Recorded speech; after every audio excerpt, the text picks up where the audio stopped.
Hi everyone, it's Nick. Welcome back to my channel. Okay, in today's video, we are going to be talking about 20 kitchen design mistakes in 30 minutes. Okay, I did this for a living room before, and this was really fun. I loved the time constraint, so I'm gonna talk really quickly because honestly, people that normally complain about how quickly I talk, sorry, it's gonna get even faster. But honestly, like, I don't think I talk that quickly. But anyway, we're gonna move it along, okay? We're gonna go quickly. We're gonna talk about some mistakes that people are making in their kitchen. Maybe some of these are quick fixes, some of these are permanent, like, you gotta maybe do a renovation, but that's up to you. I don't know what your kitchen looks like, so feel free to use or don't use any of these tips and see if you can correct them in your own kitchen. So I'm under a bit of a time crunch here, so let's get going and talk about those mistakes. Okay, first up on my list is gonna be cropped cabinets. Okay, so I hate cropped cabinets, and I feel bad because people have them, and no, actually, I don't feel bad, actually. Now that I take that back, actually. I just don't like them. I don't like cropped cabinets. And if you have them, well, that's on you. I don't care for them. Here's why, okay? I just find they make the room feel stubby, right? Like it just is always gonna feel stubby. By not going to the ceiling, and this is true for like curtains, this is true for lots of things, that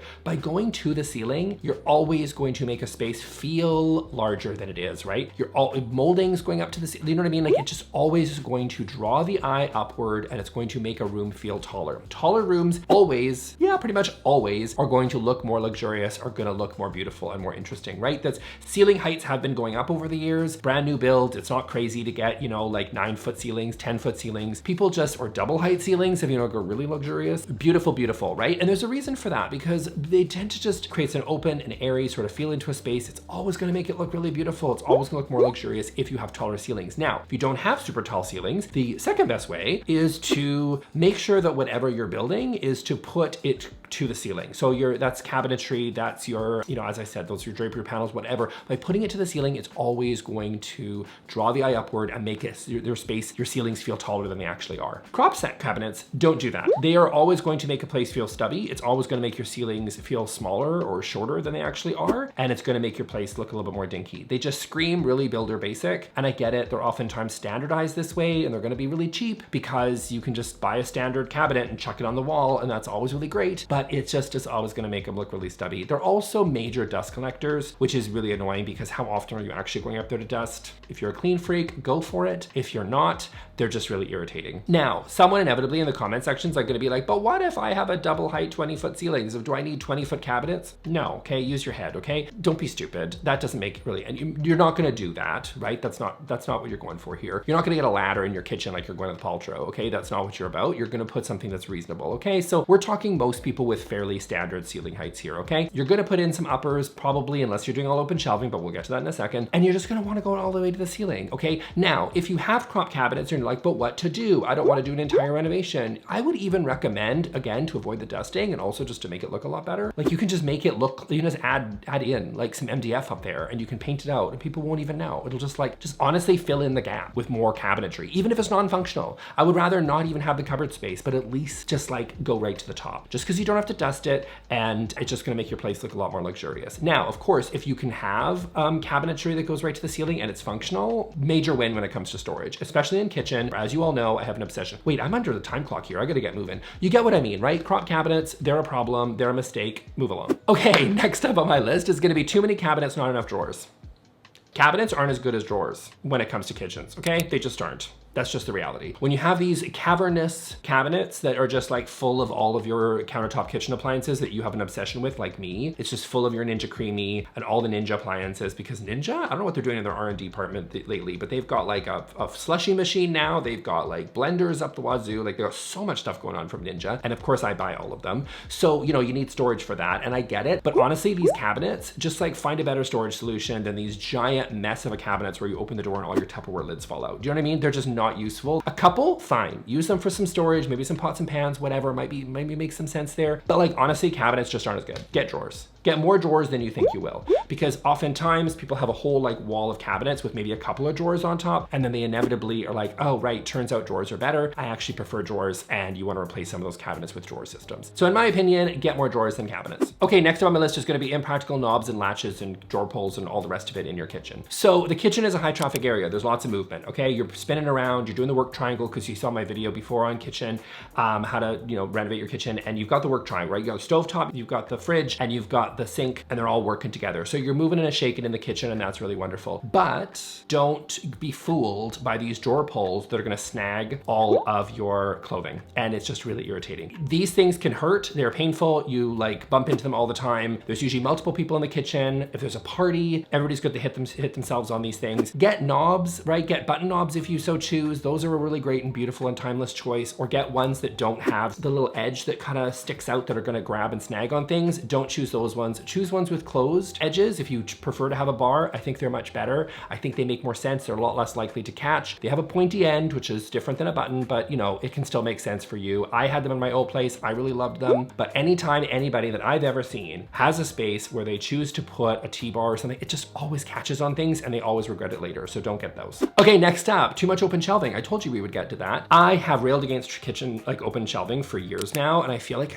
we've turned a corner. Listen, I'm not saying it was all because of me. I think a lot of people hate on open shelving, but I think I have a big part of it. Open shelving is fine in small doses. A little bit is great. A little bit of some place for you to style yourself, your cookbooks or something is really cute. But the reality is you don't have that many nice things, okay? I tell you the real truth here in the nicklewis channel, okay? Other people have been lying to you and they say you have nice things, but you don't. Most of it's kind of ugly. Most of it's really functional, and that's great. We need that in the kitchen, but it's not particularly attractive. So displaying it on open shelving isn't actually that cute. All your little kids' sippy cups, not that cute, okay? The Mickey Mouse mug that you got when you were in Florida, it's not as cute as you think it is, right? So a lot of those things are not meant for open shelving. Those are meant for closed door storage so that you can use them because they give you some joy for like 15 minutes in the morning when you're having your tea. That's great. But is it there for full-time use? No. It's there for like, maybe you've got some cute bar glasses. Maybe that makes sense. Some cookbooks, like I said, some cute ceramics, right? Like you can have some room for open shelving, but you just don't need a whole ton of it. It's also a dust collector. It's things that get greasy, things get splattery, things get dusty. And do you really want to be taking all this stuff down and using it? Or do you want to like take down your wine glasses because you have some friends coming over and you're like, oh, all this stuff is dusty. Of course it is because I haven't maybe used it. Or you have like 8 wine glasses, but you just use the same 2 over and over again. So those ones are fine. But then you're like, well, what about the other 6? Those things are dusty as hell because they've been there at open shelving for the last 3 months and not been used. You know what I mean? So sub those out. Do you really want to be rinsing and washing glasses when you put them away and then when you go to use them? No, you don't. So too much open shelving is a mistake. A little bit is fine. Too much of a good thing,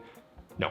Okay, next on my list is gonna be not using the work triangle. I already talked about it, but we're gonna talk about it here. What is the work triangle? I already told you, but I'm gonna tell you again. The sink, the fridge, and the stovetop. Could be the oven, depending on if you have a range or whatever. Why? Because those are the 3 sort of major areas of the kitchen when you're cooking. You know, you pick up some produce, you open up your fridge, you pull out some produce, you move over to the sink, you wash it, you go to the countertop, you chop it, boom, it's in, and now you're cooking with it on the cooktop. Do you see what I mean? And then you're like back to the fridge, you're grabbing some sour cream or something, you're bouncing over to the stovetop. Oh, we have to rinse that out. Do you know what I mean? Okay, you're following the work triangle. That's what that is. And it's a very time-tested, sort of beautiful way to construct a kitchen. Because if you put your fridge like my parents did, which even they admit it was a mistake, okay? I'm just gonna say it. They admitted it. They actually even mentioned this yesterday when I was over there. Like, why did we put the fridge over there? I'm like, I don't know. It's almost like someone may have told you, but you didn't listen. Listen, they have their fridge over in the other corner of the room. It's way over there. And so every time they need something, they have to tootle on over to grab it out of the fridge. Good exercise, let's be honest, but it's not necessarily really super functional when you're cooking. Follow the work triangle. Yes, it's like some people say like, is the work triangle dated? No, because cooking's still the same as it's always been. You're still gonna need those 3 different touch points. Those are the areas you're gonna use a lot when cooking. Make sure that you're following it. Now, if you have a kitchen island, if you have a peninsula, it's easy, and the dishwasher should also be somewhere in there, but it's not part of the triangle. If you have a kitchen island, the real question becomes stovetop versus sink on the kitchen island. Personally, I'm team cooktop over on the kitchen island, but feel free to throw a sink in there if you feel like it, but that's up to you, but definitely follow the triangle. Okay, next up is gonna be weird backsplashes, especially ones that have too much grout, like little penny rounds or little like maybe little super little cute little tiles there. They're really beautiful in the tile shop. The designer might have picked them out for you. They might be super adorable. You might be really excited and you're like, oh, this is gonna be awesome. But they're really hard to clean because they're gonna get sticky as hell, right? Because you got the tomato sauce and it's gonna be splattering on there. You're sitting there, you got your pasta, you got the pasta water, whatever. Stuff's gonna happen, okay? Spills happen. And I think a backsplash, oh, I should mention people that put no backsplash. Can I add that to the list? That's a mistake. I see this new thing where they're just like, we're just gonna go drywall. And it's like, you don't cook, do you? You don't cook because no one that actually really cooks like real food, like, come on, has like no backsplash. Like, we don't want drywall. Like, no, you need a backsplash in my opinion. I personally like the slab going up the wall, but that's just me. That's like my personal preference. But there's a lot of great other options that can make sense too for backsplash that are also super functional and great. Some grout, if you're using tile, is gonna be necessary, but the little ones, the little baby tiles where there's so much grout there, annoying to clean. You're gonna have to sit there with your toothbrush. It's gonna get discolored over time. Nobody wants that, okay? So I would say weird backsplashes. It's a design mistake because it's ugly. Ones with tiny little tiles, super, super annoying to clean, so don't choose those. What else? No backsplash. What are you, a freaking serial killer? Absolutely not. Okay, next mistake is gonna be only considering white. White is, in my opinion, feel free to go off in the comment section, feel free to disagree. I think that a white kitchen is timeless. I've called it, I've said that for years. A lot of people hate on me because they're like, no, it's so tired, it's so over. I get it, it was super trendy in like 2019, 2020, it was super, I get it. They were super popular, everybody wanted a white kitchen, they're beautiful. Timeless things can, in my opinion, have trends. They can still be wax and wane in popularity, but I still believe at the end of the day, they're still timeless. That is true for things like subway tiles, really popular 5 years ago, less popular now, but I do believe it is a timeless pattern, a timeless tile, in my opinion. Again, sometimes more popular than others, but overall a pretty safe bet. I think that is also true for a white kitchen. Now, the mistake here is only choosing a white kitchen. You don't have to just choose a white kitchen. There are other options. You can do two-tone. You can do like white on the uppers and you can do like a blue or like a sage green or go crazy and do something really super fun on the lower cabinets. You can do that. There's no stopping you. You can do that. You can do the island and the lower is a different color. You could do, than the uppers. Like you have lots of different options. You could do a different countertop. I get it. Everyone wants to go safe and they just go for the white quartz countertop. I understand. This is what every builder seems to put in every unit, that every open house or every real estate listing that I see right now seems to be an all white kitchen with all white countertops. And I'm just saying there are other options, right? If you love white cabinetry because you think it's timeless and you want to choose a different color for your quartz or maybe even a natural stone, that's really fun. You don't just have to go with the plain old white quartz. You can choose other options. There are lots of things that are out there. You don't have to choose the Salt Lake City Mommy Blogger kitchen, which I have seen 10,000 times in the modern farmhouse where everything is all white with the white and the blonde children. You know what I'm talking about? Like that's not what you necessarily have to do. It's beautiful. It's timeless. It works. You can do it. Just consider other options. Okay, next up on my list is going to be not caring for natural stone. If you choose to put in natural stone, it's important to know the differences between natural stone and quartz. Quartz is a man-made stone, okay, which is kind of an oxymoron, but it's man-made, okay? It's a man-made material. So that means that it's like quartz and like a resin and maybe a pigment in there, and it's all sort of mixed together, and then they put it all in a little slab, and then they spit it out, and then they chop it up, and it becomes quartz countertops. That's basically, and then you hire a fabricator, and they obviously do that in your actual home to turn it into an actual kitchen countertop. That is quartz. It's a man-made slab, okay? Natural stone is just as it sounds. They take it out of a quarry, probably in Brazil if it's a quartzite, or it could be in Italy or something like that, right? Of course, they have them all over the place, right? You can get marble from lots of different places around the world, but those are two places you see a lot of. And then they come out in slabs, and then you go and take that over to your fabricator, and then they go and do their thing. Quartz tends to be really uniform and not require a whole lot of maintenance, but it can be heat sensitive. So you want to be really careful about putting hot pans on it. It's also man-made, which some people have an issue with. The beautiful thing about natural stone is you're going to get all that sort of veining and character and stuff that you get from a natural product, which is really beautiful and wonderful. And I myself really do love a natural stone. So from there though, depending on, because there's marble, there's granite, there's quartzite, right? Depending on the material, talk to your, stone supplier to figure out the advantages and disadvantages of each. By and large though, like there's varying degrees of hardness. Granite's very hard, so it's quartzite. Marble generally is not as hard, is a bit softer. But overall, the main thing is that any natural stone is going to stain and going to require some maintenance. Some people will say some things are less maintenance than others. True. But generally speaking, they all need to be sealed. Unless you're super okay with your natural stone that you just paid tens of thousands of dollars for your entire new kitchen remodel getting really stained and gross. Now, some staining is probably inevitable. That's totally fine, like in terms of the wear that comes with it, unless you're incredibly diligent, in which case good for you. But for the most part, you're still gonna have to care for them. That is oftentimes gonna require sealing. Could be at the beginning, you could definitely seal it when it gets installed, but you might, depending on the type of sealant and things that you use based on the manufacturer's instructions, you're probably gonna have to go and seal that potentially every year or every once in a while. Again, please talk to your fabricator to find more details of what makes sense for you. Paying tons of money for your natural stone and then just kind of letting it get completely trashed is a wild move in my opinion. Since you've spent all this money, take care of your stuff, basically. It's gonna require some maintenance. You should know that going in. Not caring for your natural stone is, in my opinion, a huge mistake. Yes, some staining and patina is inevitable over time and that's totally fine. Still, you should care for it. Okay, next on my list is gonna be wrong appliance size. Some of this stuff, let's be honest, is standardized, but some of it really isn't. investment, and it's really important that if you're doing a kitchen renovation, you're getting all new appliances put in, that you make sure that you have the right proper dimensions that you're giving to your cabinet maker, you're giving to your fabricator, and everybody from the,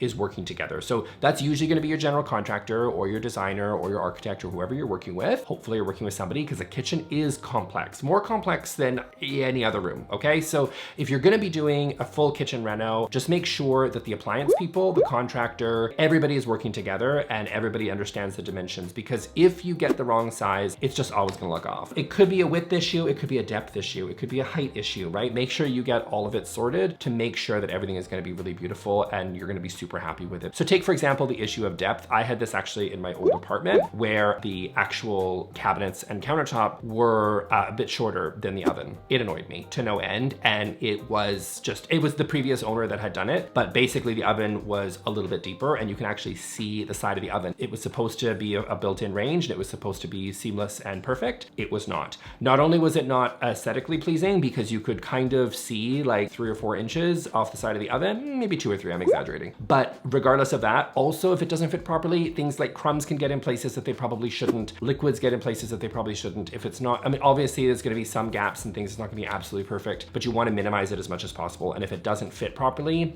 it's always going to be an issue. Next up on my list is going to be not considering paneled solutions. So generally things that you cannot get paneled, microwave can't be paneled, an oven can't be paneled, but some things, a lot of things can, right? So your dishwasher can be paneled, your fridge can be paneled. And what I mean by that is that you can buy panel ready appliances, and then you can actually have your cabinet maker sort of fit it so that it blends seamlessly with the rest of your cabinetry, which is, in my opinion, gorgeous. This tends to lean a little bit more contemporary. If you like a more traditional looking kitchen, then you want that big block of stainless steel in the kitchen there for the fridge. That's totally cool. You can absolutely do that, but I think it's worth considering. Now, I will be honest, before you go and you're like, oh, this is simply a must for me because Nick Lewis said so, and cool, thank you for that. I'm glad you trust me. But when you go to the appliance flyer, just so you know, when you go to the retailer, they are a bit more expensive. No, generally a lot more expensive depending on the brand. So that's something you want to really, really be careful of. European brands tend to do this a lot more. I think like Fisher & Paykel, well, I think they're from New Zealand, but I think they're Chinese owned. Anyway, they do a lot of these panel ready stuff, right? Like, so a lot of the European brands, Miele, whatever, they will do a lot of this. It's becoming increasingly popular to do panel ready, and it is beautiful. I'm not gonna lie, it is personally my preference to do panel ready, but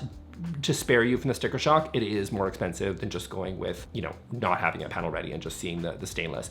But I think it's worth considering. You know what I mean? It might not be in your budget, and that's totally fair. I'm not gonna shame you for it. I get it. More important to make sure it fits than to make sure that it's panel ready. But if you have the budget, and you should at least think about it, because it is a beautiful look. And if you're spending this much money on a kitchen, it might be worth it just to pay that little bit extra. No shade if you can't make it work in your budget. I get it, budget's permitting, but it is beautiful. Okay, next off my list is not considering any hidden storage. So this can be, I love this. I love little like I had in my old apartment, which is really gorgeous. It was really cool, is there was a pillar. I can't take credit for this. The previous owner did it, but it's genius. There was like this pillar sort of in the center, but he actually, when paneling the pillar, so you wouldn't see a big concrete pillar in the middle of the room, he extended the cabinetry out like a couple inches and then put a thing on it and created an entire like spice rack, which was so clever. It was so cool. So that is a really good example of just being a little bit more clever with some of your hidden storage options there. So things that, you are like, well, if I extend this out a little bit, I can find something. There's a little gap here. This would be really good to have my spices or the oils or whatever that I want in the space.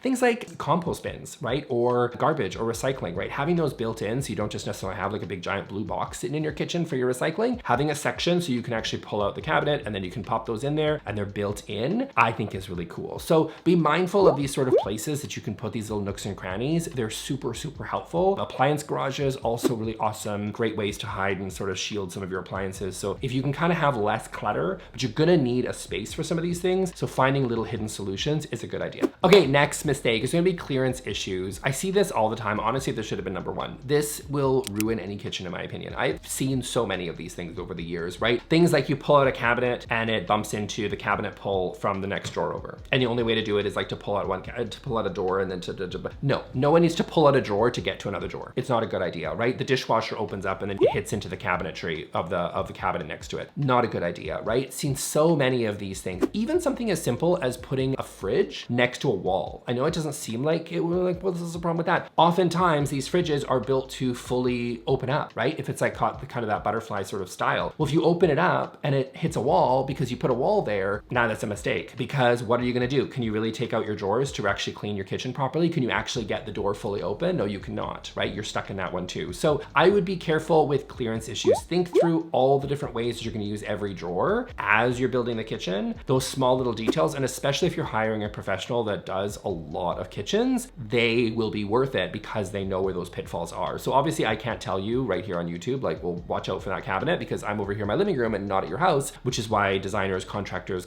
these people are amazing at what they do, assuming you hire quality experienced people, in which case be mindful of clearance issues because that will torpedo your beautiful design to no end. I would rather have panda marble, which I don't care for in a kitchen, than I would have cabinet clearance issues in my kitchen. Okay, next up is gonna be not considering plumbing and electrical considerations or requirements, right? So if you're gonna put in something like I mentioned about the appliance garage, depending on if it's to code in your area, at 10 different places, of course, obviously have different code, you might be able to put actually some electrical in there. So, you know, instead of just a nice storage area to put your KitchenAid mixer, you can actually plug it in. And then you can, you know, when you decide to bake brownies, you can just like pull it out. Maybe it's got a little pulley, little shelfy thing. Isn't that cool? And then you can make your little brownies and then you can clean it and then you can shove it back in and you don't even need to move it because it's already got some plugs in there, right? So little things like that, putting electrical or maybe USB-C outlets in the kitchen island can make a ton of sense, right? Because if you're gonna have stools there and you want theoretically kids who are gonna be doing homework or whatever, I don't know if that's what they do, but you know, kids are doing homework maybe on the island and they wanna like chat with you maybe while you're making dinner, I don't know, and you're fighting over how to do grade 5 math, then feel free to, you know, have some electrical outlets in there. That's a good idea. So, you know, considering what you're gonna need, the appliances, where you're gonna need them, I generally think that when it comes to a lot of electrical and plumbing, well, plumbing is a bit more specialized, but when it comes to electrical, people make mistakes by not putting enough of them in. You know, obviously you don't wanna go crazy and have like a crazy amount, but I think more is probably better than less. And again, being mindful of where people are sitting, where you're gonna put your appliances, where your countertops are, that makes a huge difference. Having enough electrical to make sure that you accomplish all the things that you're gonna accomplish in the kitchen is a good idea. Okay, next up is gonna be color clashing. I see this all the time where people choose crazy colors with crazy backsplashes. I know I said that you can choose a different color than white, and I still stand by that. But I have seen some crazy ass kitchen where, you know, and again, this is up to you. This is your style. If you want to put in, you know, hot pink cabinets with a teal green backsplash and like black and white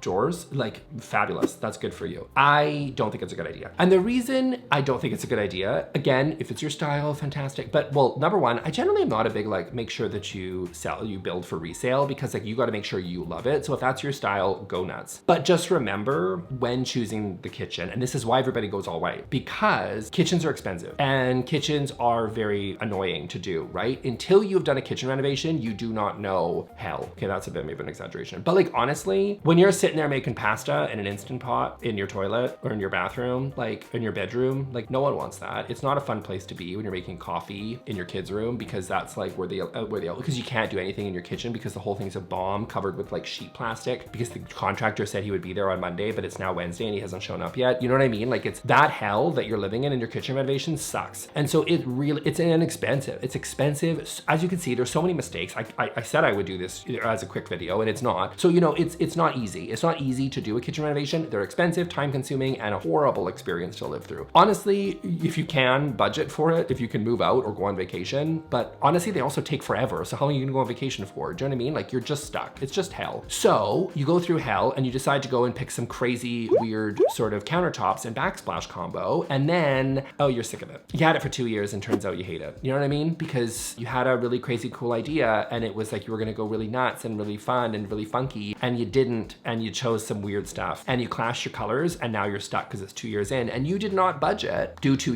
the health of your relationship, because let's be honest, you almost got a divorce in the last kitchen renovation. You didn't budget for the fact that, oopsies, we're now really gonna hate each other because in 3 to 5 years, I'm gonna be sick of this place and I wanna renovate it again. You know what I mean? Like you don't wanna be in that position. So I would say, choose something other than white, like I said earlier, but don't go too crazy. Not in the kitchen, just not in your fixed elements. It's just a nightmare. You just don't wanna go there. Okay, but next on my list, which is tied in with this next one, is don't go too boring either. Do you know what I mean? Like there are ways that you can choose so many beautiful kitchens. There's so many stones out there. Go to a stone yard, even if you're not gonna pick natural stone, to get inspired. Go to wander a stone yard. It's honestly like one of my most fun things to do on a Saturday.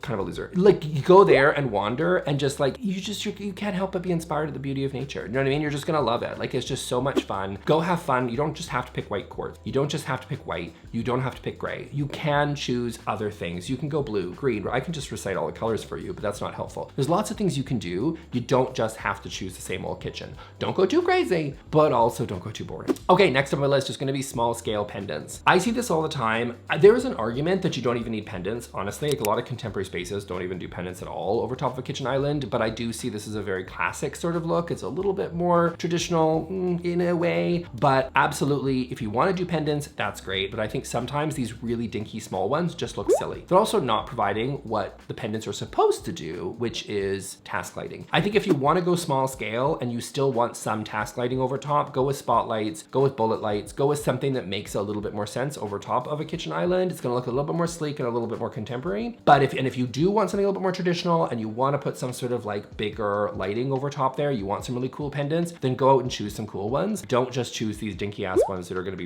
they're just gonna look silly and they're not gonna provide the lighting that you're actually gonna need for the space. So, you know, we'd be better off positioning some spotlights or bullet lights over top of an island than you would these little tiny little ones that don't really do anything. Okay, next up is gonna be skipping the details. I'm talking things like light switches, outlets, countertop edge profiles, toe kick lighting, under counter lighting, sconces, lamps. I love all those things. I think they're just super, super fun. It's those little details, right? That little bit of lighting that you just didn't expect that was at a sensor when you walked into the kitchen at 3 o'clock in the morning to get some brownies. You know what I mean? That you forgot were in your fridge and you had a little craving. So, you know, you walk into your kitchen and now you got some beautiful lighting that just automatically senses that you're there and lights up below your cabinetry. How gorgeous is that? What a beautiful detail, but you would have missed it if you made the mistake. Sconces, really cool. Sometimes sconces, I think, are just a little bit more of a beautiful look, in my opinion, than necessarily just having the big honkin' giant pendants over top of the island, right? Sconces are really creative, really cool. They can make a lot of sense, right? Electrical outlets. We talked about not having enough electrical, but you don't want too many of those little plastic ones maybe on there. Upgrading those to something really cool and a little bit more interesting rather than the 40-cent one from Home Depot can be really fun. Electrical, your light switches, all that stuff can be really fun. Those little details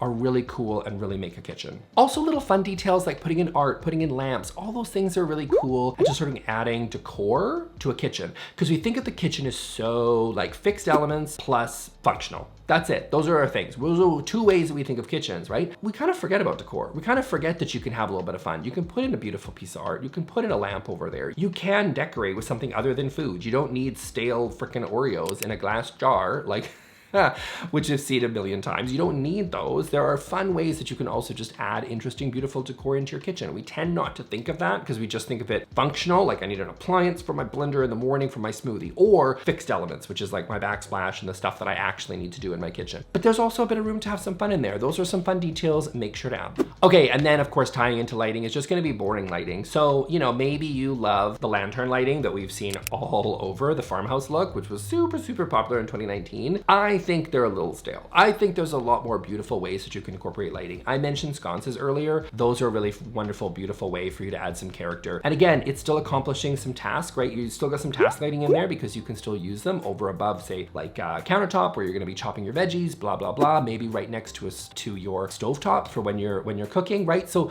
they can have some practical use, a little bit more interesting than just necessarily sticking to the pendants. Lots of really beautiful lighting options out there for you that I think can make total sense in the kitchen, and they are worth considering. Okay, and then next on my list is gonna be Impractical Materials. So I see this a lot, especially with really trendy places like tile countertops are making a comeback. I know we thought we left them all in like 1998 or whatever, but the white, you know, ones with the little like lip on the end, you know what I'm talking about? Like we've seen those, remember those? Yeah, they didn't make a ton of sense because grout and raw chicken turns out isn't a great combo. So I would avoid some things like a lot of grout in a tiled countertop. I've seen some really cool ones out there. There's like this New York loft that I've seen with this burgundy tile, and I've looked at that same photo as you maybe, and I think it's beautiful. I also would never do it in my own home. I think these things are incredibly impractical. We talked about the backsplash earlier. That's also quite impractical. Another one is things like dark countertops. I don't really love dark countertops because I just generally find that if you take a close, they look good from afar, but far from good, because when you're sitting there and you actually really get up close to a dark countertop, you realize they are filthy. Most of the time they're filthy. Like they've just got lots of crumbs and you just can't see them. They're just like everything is so dark. And I just really don't really love dark countertops. You know, you can get away with like a soft gray or like blah, blah, blah, but I would find like generally really, really black or really busy sort of granite. I just find sometimes you just can't see what's happening on the countertop, and they're a lot dirtier than you think. So generally stay away from those materials that are just not going to make sense in the kitchen, because yes, the kitchen, we should be thinking of function when it comes to the kitchen, because that is a lot of what's going to be happening in there. So make sure you're choosing materials that are going to hold up and make sense and work for the tasks that you're going to be accomplishing in the kitchen. Okay, so that's it for me for today, guys. I hope you enjoyed this video. I'm going to link here to my video where I did living room design mistakes, and I also did this one where I was under a time crunch, and I don't know if I accomplished it there, and I don't think I really accomplished it here, but I tried my best. Okay, we're still going to ramble because that's just who I am. Enjoy that video, and I will see you on the next one. Thanks a lot. Bye.